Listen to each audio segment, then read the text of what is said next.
All right. Hello, everybody. I'm Rayanne King, I'm Jack Helgen. I'm Aiden Belial.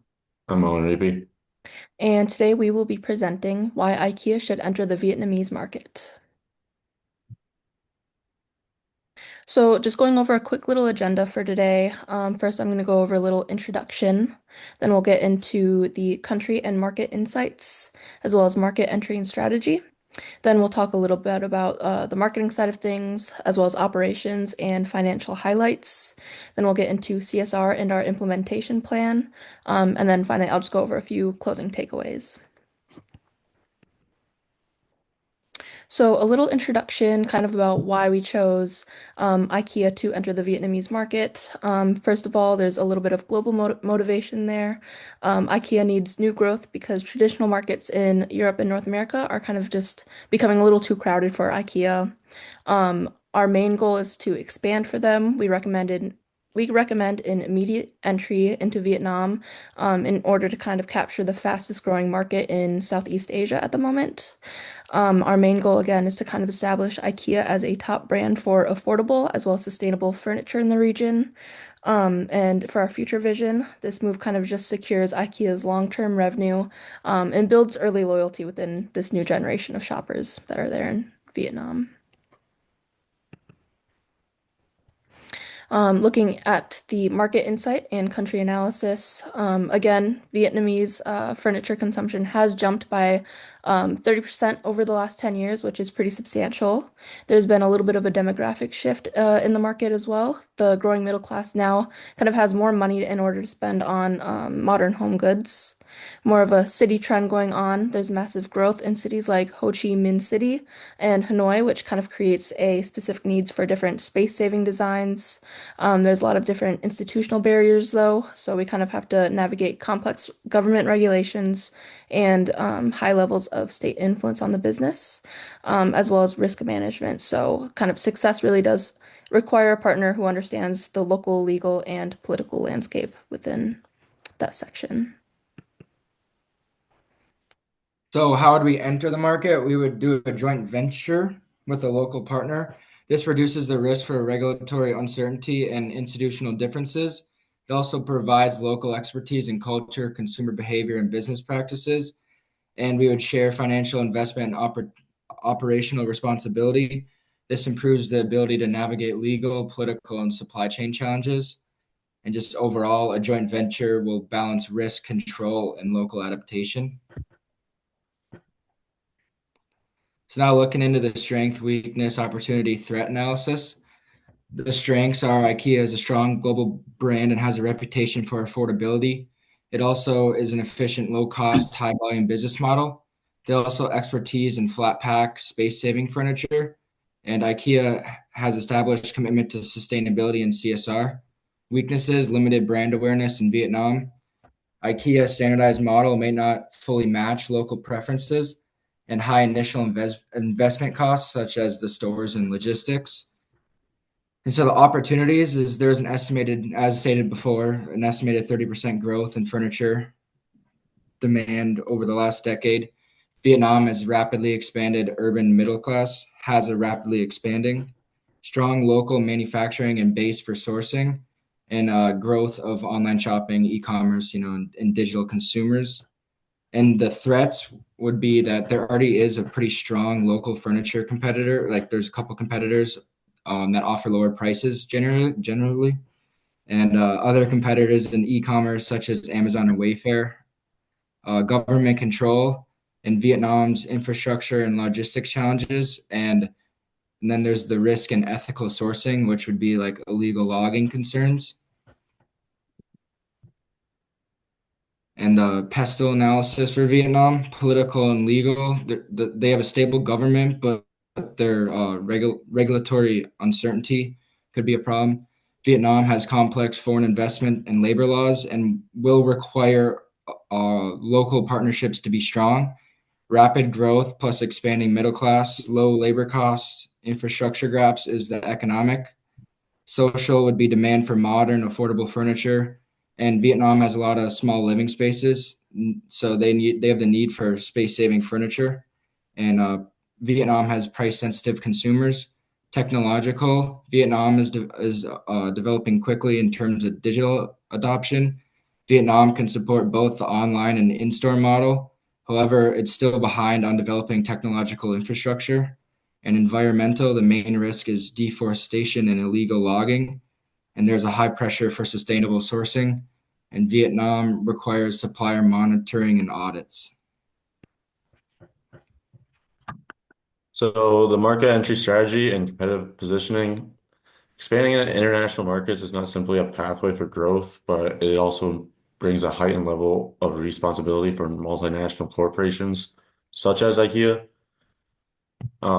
As these companies operate across diverse regions like Southeast Asia, they are increasingly expected to uphold strong environmental and social standards. There's a fact that shows that 70% of global consumers prefer to support businesses that demonstrate a clear commitment to environmental stewardship and social responsibility. This shift in consumer expectations highlights that corporate social responsibility is no longer optional. It plays a direct role in shaping purchasing decisions, strengthening brand loyalty, and influencing overall financial performance. Another thing is the country presents a strong growth opportunity for companies like IKEA, driven by a rapid expanding middle class, like we said before, increasing demand for modern home furnishing and developing manufacturing sector. However, these advantages are accompanied by greater risks and responsibilities that must be carefully managed. IKEA relies on a vast global network of suppliers and extending its standards to new or local suppliers in Vietnam, which they need sustainable sourcing and production methods who can reduce costs over time while minimizing environmental impact. Most importantly, a consistent and credible commitment to CSR reinforces brand trust, which is a critical asset in highly competitive global markets. Some of their competitive positioning is IKEA's competitive positioning is centered on a value for money strategy that targets the mass market by offering well-designed functional furniture at affordable prices. Rather than directly with low cost, low quality producers or high-end luxury brands, IKEA occupies a distinctive middle position, delivering modern Scandinavian design and acceptable quality at prices accessible to a broad consumer base. Moving into the target market and positioning, IKEA's main target market in Vietnam is urban middle-income consumers, especially young professionals and families living in major cities like Ho Chi Minh City and Hanoi. This group is growing quickly as Vietnam economy develops and more people move into these cities. Many of these consumers live in smaller apartments, which increase demand for space saving and multifunctional furniture. These customers mainly care about three things: price, style, and convenience. They want modern furniture that looks good, but is also still affordable and practical. IKEA positions itself as an affordable, modern lifestyle brand that helps customers design a better everyday life. This helps them stand out from a local competitor by offering both strong global branding and a complete shopping experience. For product and price, for product, IKEA will continue offering its flat pack, minimalist furniture, but with some important adaptations. Products will be designed to better fit smaller homes with more focus on space saving and multi-purpose use. IKEA will also offer optional delivery and assembly services. This is important because many Vietnamese consumers expect convenience, which is different from IKEA's traditional self-service model. For pricing, IKEA will use a market penetration strategy. This means keeping prices as low as possible to attract a large number of customers quickly. Since Vietnam is a price-sensitive market, affordability is very important. Working with local partners will help reduce production and logistic costs, allowing IKEA to stay competitive.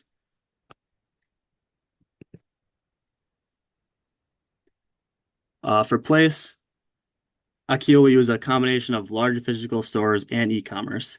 The physical stores in major cities will allow customers to experience the full IKEA concept, while while, while online shopping will provide convenience and a wider reach. Because traffic and delivery can be difficult in busy cities, IKEA will partner with local logistic companies to improve last mile delivery and making shipping faster and more reliable. For promotion, IKEA will focus heavily on digital marketing, all social media platforms, influencer marketing, online ads, and store opening events. The main message will focus on affordability, modern living, and improving everyday life, which connects with young consumers. Operation plans. Operations are very important for long-term success. IKEA will use a mix of global and local sourcing. Some products will still be imported, but many materials like wood and textile can be sourced locally.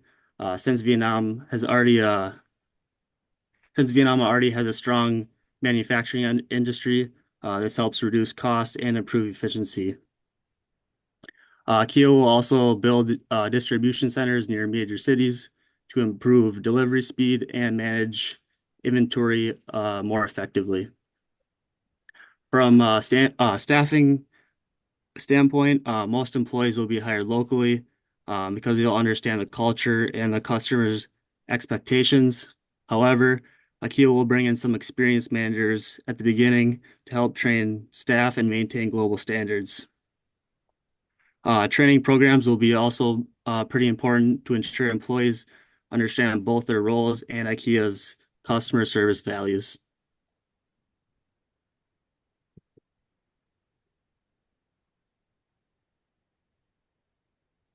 For the from a financial perspective, entering Vietnam requires a large upfront investment. This includes building stores, distribution centers, and setting up a supply chain and marketing.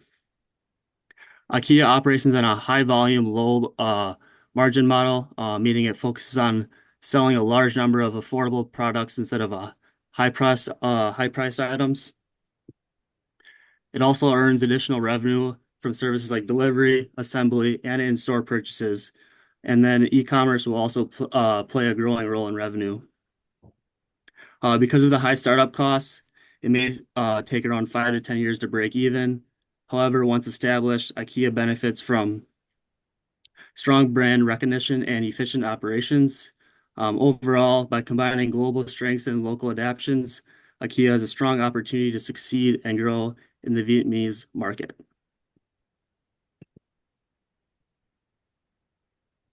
So now let's look at the social responsibility strategy in Vietnam.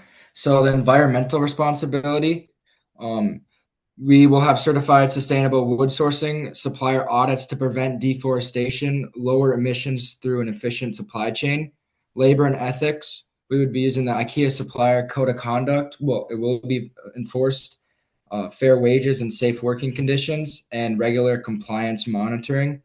And the community impact would be affordable space saving furniture for urban households, like we've stated a couple times before, local job creation through suppliers and logistics, and workforce training and development. So the timeline and success measures. So phase one, we would be forming our joint venture partnership and creating a legal setup. We would build distribution centers. We would select and train local management team and set up a sustainability tracking system. In phase two, this could actually be a little bit longer than 2 years given the break even, but we'd hope to expand into secondary cities beyond the largest cities in Vietnam. We would scale up local sourcing, and we'd expand CSR programs such as community initiatives and recycling. And so how would we measure this success, KPIs? We would be using the supplier compliance rate. We would be using customer growth, which tracks both store and online sales growth.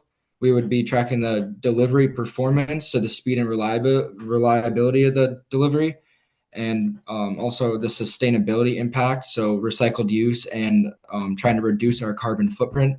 And then we would use some sort of customer satisfaction score, which would be reviews and some sort of system where customers can give us feedback.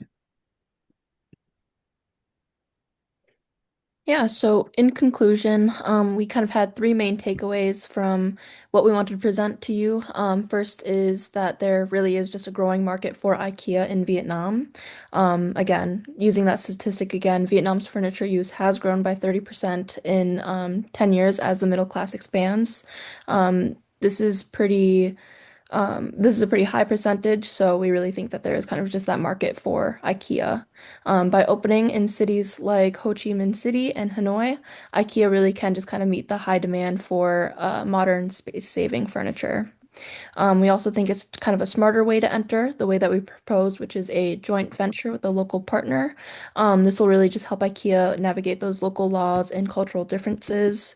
And this strategy really just lets IKEA share different financial risks while using the local expertise to set up different businesses safely. And then our last point is long-term success and responsibility. Like we said, IKEA does expect to break even within 5 to 10 years. And by doing so, this kind of makes it a solid long-term investment. By focusing on those fair labor and eco-friendly sourcing items that we talked a little bit about, IKEA will kind of build a trusted, ethical brand in the market. So that is all that we've got for you guys. Thank you very much. Thank you.